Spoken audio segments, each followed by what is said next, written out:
हिंद दोस्तों, आप देख रहे हो एग्जाम मेट जी। और इस वीडियो में हम बात करेंगे सिविल सर्विसेज मेंस एग्जामिनेशन 2016 का राजनीतिक विज्ञान तथा अंतर्राष्ट्रीय संबंध का सेकंड पेपर।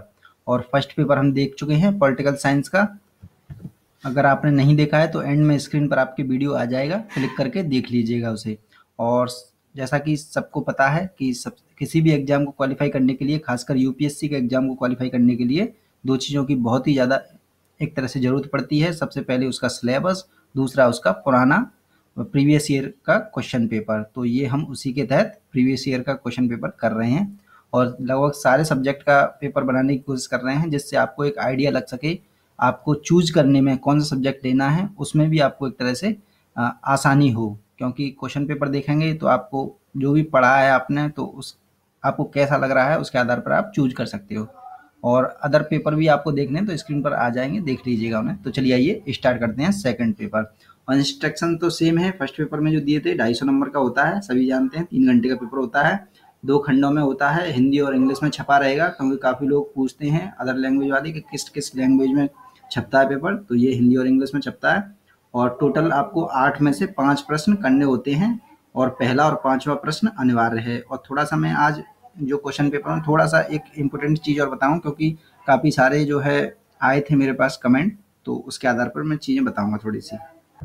कुछ लोगों ने पूछा था जैसे सेक्शन, ये पहला क्वेश्चन है तो इसमें A B C D E जो सेक्शन दिए होते हैं उनमें से कितने करने होते हैं। तो मैं आपको बता दूं, जो सेक्शन जैसे मान लीजिए पहला क्वेश्चन है तो पहले का मतलब ये होगा कि आपको ये पूरा का पूरा करने होंगे, जितने भी इसके सेक्शन होंगे, सब पार्ट जो होंगे सभी करने होंगे। ऐसे ही अगर दूसरा क्वेश्चन है, मान लीजिए ये आपने अटेम्प्ट किया है तो आपको ये तीनों ही करने होंगे। ऐसा नहीं है कि 2 में से 2 कर दिया या 1 कर दिया, ऐसा नहीं कुछ। जैसे दूसरा कर दिया, दूसरे का मतलब है ये तीनों का तीनों क्वेश्चन करने हैं आपको। और तीसरा कर दिया तो तीसरे के ये तीनों के तीनों क्वेश्चन करने होंगे। तो ये है एक इम्पोर्टेंट चीज। और जैसे ऐसे करके जो 1 2 3 ऐसे है ना, इनमें से आपको 5 क्वेश्चन करने हैं, ना कि इनमें से। ये तो सभी करने हैं। जैसे पहला क्वेश्चन हो गया जिसमें 4-5 पार्ट हैं, वो सभी करना है। दूसरा है 3 क्वेश्चन हो गए, ये पूरे करने हैं, तब जाके 2 क्वेश्चन माने जाएंगे। ये ध्यान में रखना है, छोड़ना नहीं है इनमें से। तो चलिए स्टार्ट करते हैं। तो पहला क्वेश्चन है 150 शब्दों में लिखना होता है। और आपका पहला क्वेश्चन है, तुलनात्मक राजनीति के अध्ययन में राजनीतिक अर्थशास्त्रीय उपागम के मार्क्सवादी दृष्टिकोण का समालोचनात्मक परीक्षण कीजिए। और जिन्हें इस प्रकार के टर्म्स नहीं पता है, समालोचनात्मक परीक्षण कीजिए, व्याख्या कीजिए, स्पष्ट कीजिए। एंड में स्क्रीन पर वीडियो आ जाएगा। यदि आईएएस बनना है तो ये इन शब्दों के अर्थ जान लें, उस पर क्लिक करके देख लीजिएगा इन शब्दों को। इम्पोर्टेंट है बहुत ही ज़्यादा, उसमें बताया है सारी चीज़ें। बी क्वेश्चन है, राजनीतिक दलों की अवनति पर टिप्पणी कीजिए और परीक्षण कीजिए कि क्या नव सामाजिक आंदोलन सरकार और समाज के बीच कड़ी स्थापित करने के लिए वैकल्पिक रणनीति होंगे। नेक्स्ट क्वेश्चन है, राज्य के आंतरिक प्राकरण यानी फंक्शनिंग पर वैश्वीकरण के प्रभाव पर चर्चा कीजिए। नेक्स्ट क्वेश्चन है, अंतर्राष्ट्रीय संबंधों के अध्ययन के प्रकार्यात्मक और व्याख्यात्मक उपागमों का समालोचनात्मक परीक्षण कीजिए। नेक्स्ट क्वेश्चन है, आंतरिक दबावों, निर्जातीय और प्रादेशिक बलों तथा बाहरी घुड़कियों जैसे कि यूरोपीय संघ, संयुक्त राष्ट्र और टीएनसी, वैश्विक बाजार आदि जो घुड़की देते रहते हैं ये संगठन के संयोजन के सामान्यतः कहे जाने वाले राष्ट्र संघ संकट को पैदा कर दिया है। विस्तार पूर्वक स्पष्ट कीजिए। ये राष्ट्र राज्य है, राष्ट्र राज्य को राष्ट्र राज्य संकट। और नेक्स्ट क्वेश्चन देख लेते हैं। दूसरे का पहला है, आर्थिक सुधार के साथ साथ वैश्विक मानवीय सुरक्षा पर बल दिए जाने की आवश्यकता का क्या कारण है, उदाहरण प्रस्तुत करते हुए स्पष्ट कीजिए। नेक्स्ट क्वेश्चन है, क्या आप समर्थन करते हैं कि संयुक्त राष्ट्र के ढांचे और कार्यप्रणाली में बड़े परिवर्तनों की आवश्यकता है, इसकी कार्यदक्षता बढ़ाने के लिए परिवर्तनों का सुझाव दीजिए। नेक्स्ट क्वेश्चन है, शीत युद्धोत्तर काल में नाभिकीय शस्त्रों के अप्रसार के उद्भव पर चर्चा कीजिए। ये वही है एनपीटी वगैरह से रिलेटिव। जो तीसरा जो क्वेश्चन है उसका पहला है, नव साम्राज्यवादी काल में टीएनसी बैंकों और निवेश फर्मों के हितों को साधने के लिए अंतर्राष्ट्रीय मुद्रा कोष, विश्व बैंक, G7, गेट और अन्य संरचनाएं बनाई गई हैं। नई विश्व व्यवस्था में शासन के उदाहरण प्रस्तुत करते हुए इसको सुस्पष्ट कीजिए। नेक्स्ट क्वेश्चन है, शीत युद्ध के उदय और पतन का संक्षेप में परीक्षण कीजिए। नेक्स्ट क्वेश्चन है, प्रादेशिकता विश्व राजनीति को किस प्रकार स्वरूप प्रदान करती है, उदाहरण देकर स्पष्ट कीजिए। नेक्स्ट क्वेश्चन है चौथे का पहला है, राष्ट्रीय हित की प्रोन्नति के लिए अभिकल्पित उपकरणों और विधियों को स्पष्ट कीजिए। नेक्स्ट क्वेश्चन है, शक्ति संतुलन की धारणा के संभ्रांतिपूर्ण होने की मशहूरी है। इस उद्धरण के प्रकाश में क्या आप समझते हैं कि शक्ति संतुलन की संकल्पना प्रासंगिक है? नेक्स्ट क्वेश्चन है, क्या हित समूह लोकतंत्र की प्रोन्नति करने में सहायता करते हैं या कि उसे कमजोर करते हैं? अपना मत प्रस्तुत कीजिए। नेक्स्ट सेक्शन आ चुका है बी, जिसमें से 5वां क्वेश्चन अनिवार्य करना होता है आपको। तो ये 150 शब्दों में वही सेम है। एक क्वेश्चन, एक फैक्ट और बता दूं मैं आपको थोड़ा सा। मान लीजिए 150 शब्दों में लिखा हुआ है, तो 150 शब्दों का मतलब ये 125 और 150 के बीच में आप निपटा दीजिए इस क्वेश्चन को।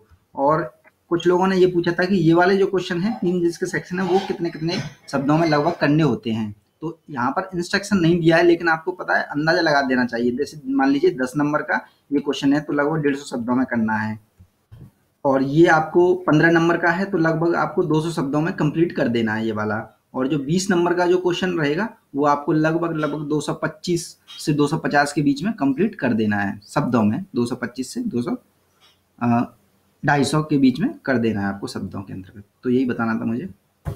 तो देख लेते हैं क्वेश्चन। पहला है, भारत की विदेश नीति के निर्माण में कौन कौन से निर्धारक तत्व महत्वपूर्ण भूमिका निभाते हैं? उदाहरण देकर स्पष्ट कीजिए।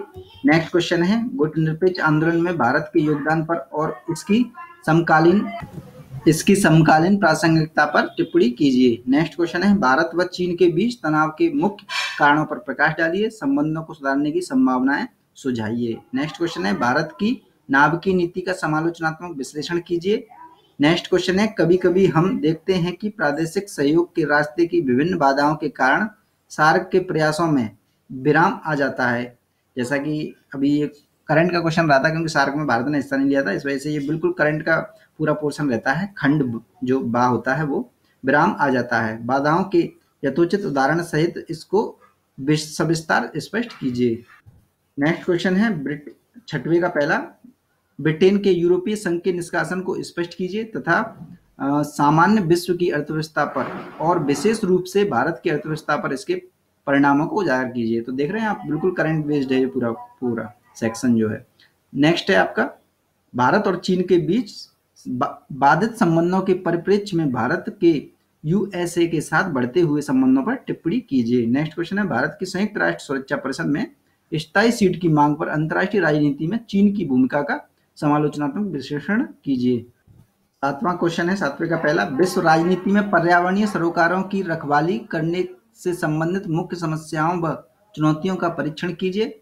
नेक्स्ट क्वेश्चन है, उत्तर दक्षिण विभाजन की संकल्पना को स्पष्ट कीजिए और सुझाइए कि किस प्रकार उच्च मजदूरी उच्च निवेश वाले औद्योगिक उत्तर और निम्न मजदूरी निम्न निवेश वाले अधिकतर ग्रामीण दक्षिण के बीच संरचनात्मक असमानताओं को कम किया जा सकता है।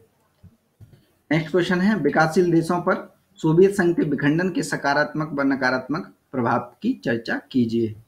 अंतिम क्वेश्चन है 8वें का पहला है, सशस्त्रीकरण होड़ के सामाजिक आर्थिक प्रभावों को स्पष्ट कीजिए और निशस्त्रीकरण की राह में आने वाली रुकावटों की पहचान कीजिए। नेक्स्ट क्वेश्चन है, भारत की पूर्व की ओर देखो नीति के संबंध में क्या अपेक्षाएं व आकांक्षाएं स्पष्ट हैं? स्पष्ट कीजिए, क्या आकांक्षाएं हैं स्पष्ट कीजिए। नेक्स्ट क्वेश्चन है, पठानकोट घटना के प्रकाश में पाकिस्तान के प्रति भारत की विदेश नीति में आए परिवर्तन पर चर्चा कीजिए। तो ये क्वेश्चन पेपर पूरा कंप्लीट हो चुका है। जिन्होंने पुराना वीडियो नहीं देखा है फर्स्ट पेपर का, वो देख लीजिएगा, स्क्रीन पर आ चुका है आपके। और जो अन्य सब्जेक्ट भी देखना चाहते हैं, क्वेश्चन पेपर देखना चाहते हैं, सिलेबस देखना चाहते हैं, स्क्रीन पर आ चुके हैं, देख लीजिएगा।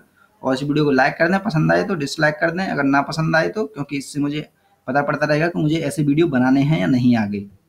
हालांकि मैं अपनी ओर से वही वीडियो बनाता हूँ जिनसे आपको एक तरह से आसानी हो किसी चीज़ को समझने में, चाहे वो सब्जेक्ट हो, चाहे इसकी तैयारी कैसे करनी है उससे रिलेटेड, तो मैं उसी के आधार पर वीडियो अपने बनाता हूँ।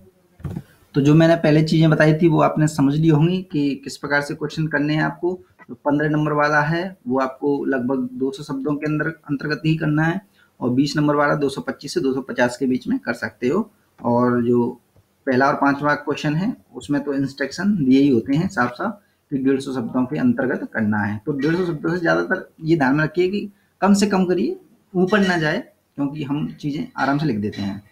देखते रहें एग्जामिनर जी। जय हिंद, जय भारत। धन्यवाद।